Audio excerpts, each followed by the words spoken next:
There are kids that never lived to become adults because they do not have access to medical care, and their parents do not know how to help them. That could have been my story. Instead of money-loving people, hope to save them my life. I survived by doing something very simple. Even when I'm in pain, very scared, I always smile. I was born in Little Mad House in Ethiopia. Life there is very difficult. There's no electricity. There's no running water. There's no hospital. My parents were a farmer. We lived hand to mouth, growing our own food. When I was 4 years old, tumors started growing up on my hands. The tumor kept growing, and they became tremendous. I was always in pain. My parents found out about hospital, the capital city, Addis Ababa, in Ethiopia.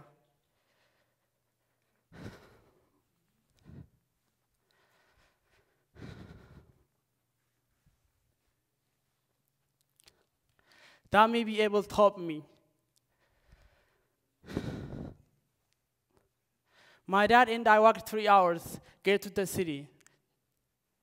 The doctors wanted to amputate my hands.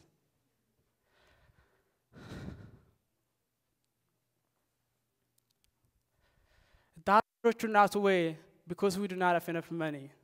It took my dad 2 years earn enough money to take me back to the hospital.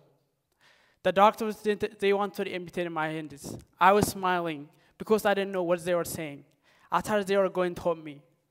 My dad refused to let them amputate my hands. He knows amputating my hand is a death sentence for a child in Ethiopia. We walked back to our village. My dad kept reaching out to people. One day, a woman visiting our village told my dad about a Mother Teresa orphanage, home for dying, and a place where desperate parents leave their sick kids. About 100 people line up at the orphanage. Many people trying to get in for something to eat or place to sleep, since they do not have any place to go.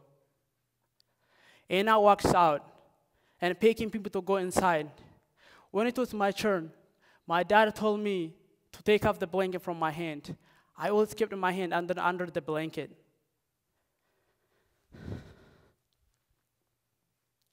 I smiled at Nan. She walks to me, shaking her head. Jesus Christ, go in, go in, go in.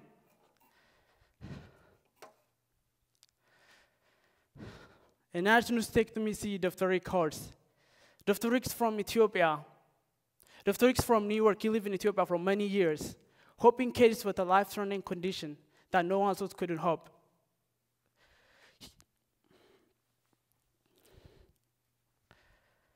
I lived at the Mother Teresa for 2 years with other 1,000 people. The only shoes I had didn't even match, had holes. I wear the same shirt for a year. Many people are much worse than me. Every day, people died around me. Finally, since I didn't speak the city language, once I get a very bad infection in my nose,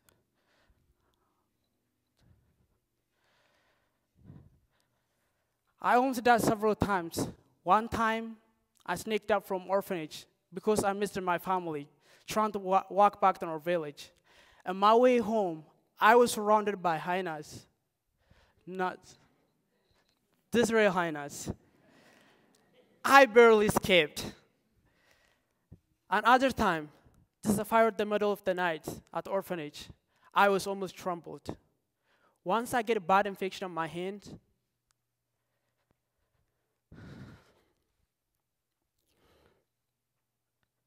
the nurse I met on my first day happened to see me on the ground. I was burning up with a fever and close to death. He remembered me, my smiles. He gave me the medicine that saved my life. People come from all over the world to volunteer at the Mother Teresa.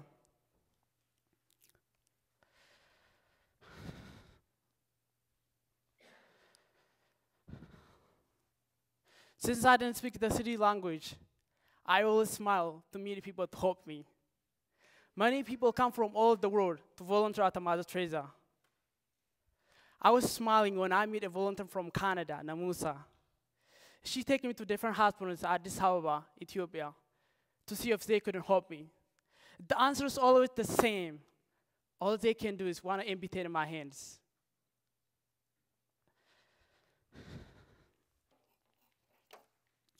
Finally, Dr. saw my hand is getting worse. He found for me a renowned hand surgeon at the Cedars-Sinai in Beverly Hills, a nonprofit called Mending Kids, to sponsor my surgery, trying to save my hand. They arranged for me to come to California. I was nervous being airplane for the first time. I'd never even been in a court before. I remember the family that picked me up from airport, took me to In-N-Out Burger, ordered a double for me. I never had hamburger before. It looked weird. Now, I go to In-N-Out twice a month. Well, actually, twice a week.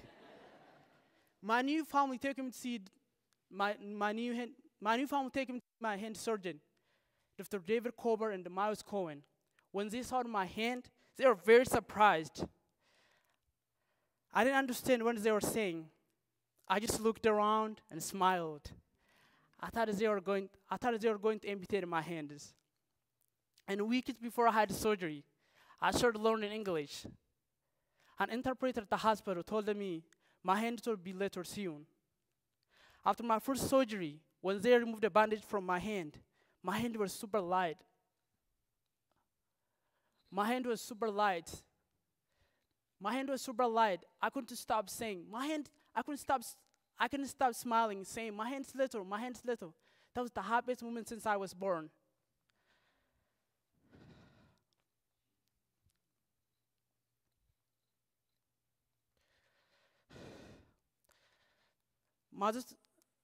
The TV show called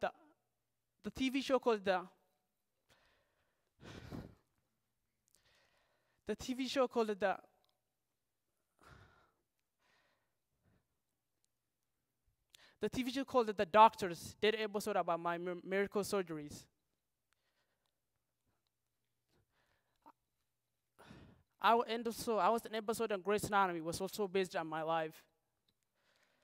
Mother Teresa said, you couldn't feed 100 people, just feed one. I wouldn't be alive today, standing in front of you, if it wasn't for the compassion, loving people, each make a decision, to help at least one person. That person was me today. I challenge you, connect with, hope one person. While I was recovering from surgeries, I lived with the Dugan families that I daughtered in elementary school in Malibu. They treated me like a family. I went to school with my new sisters.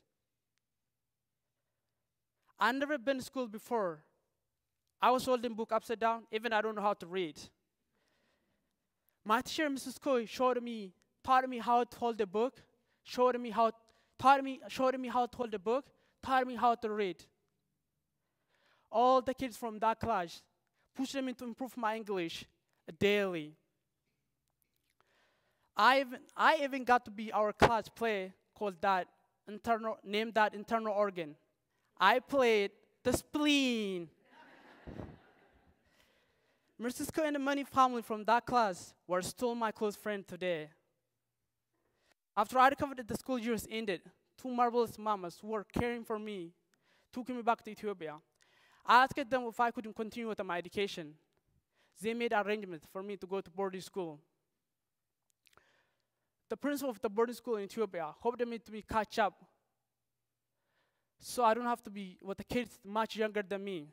Imagine being 9 years old, start learning how to write your name. Every year I come back to California for more surgeries. In 2016, I was badly beaten up in Addis Ababa. I realized that my future in Ethiopia bleak.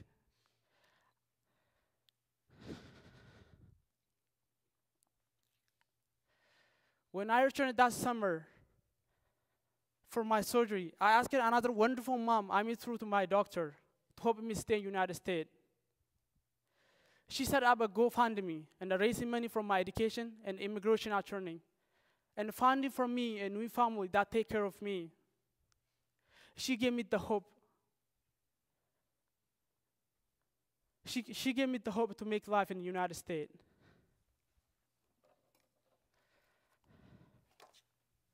I shared the GoFundMe on Facebook.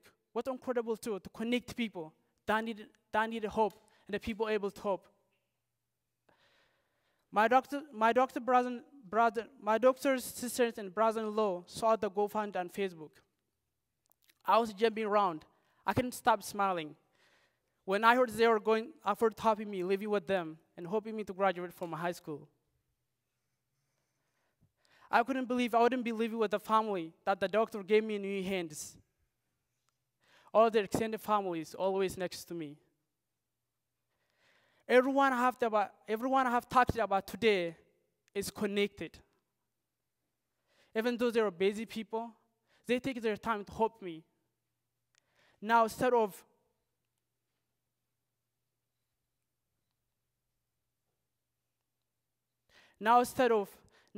running from behind us, I run a high school track team. Now instead of nervous riding in a car, I'm learning how to drive. Instead of holding book upside down, I'm giving TED Talk.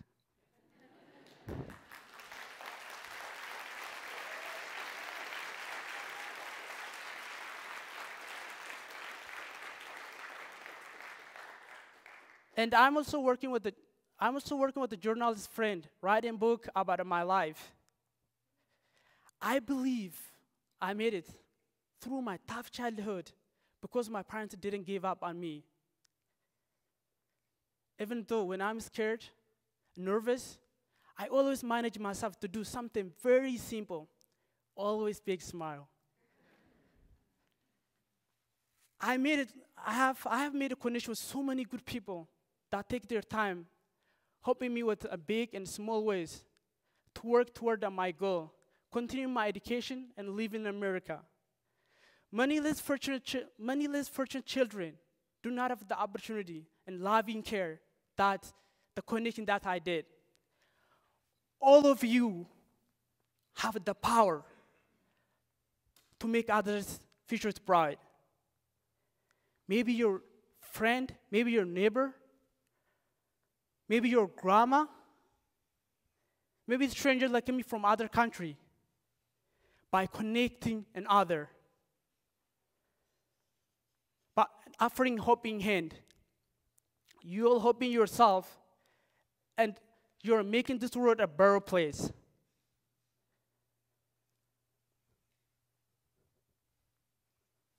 Thank you.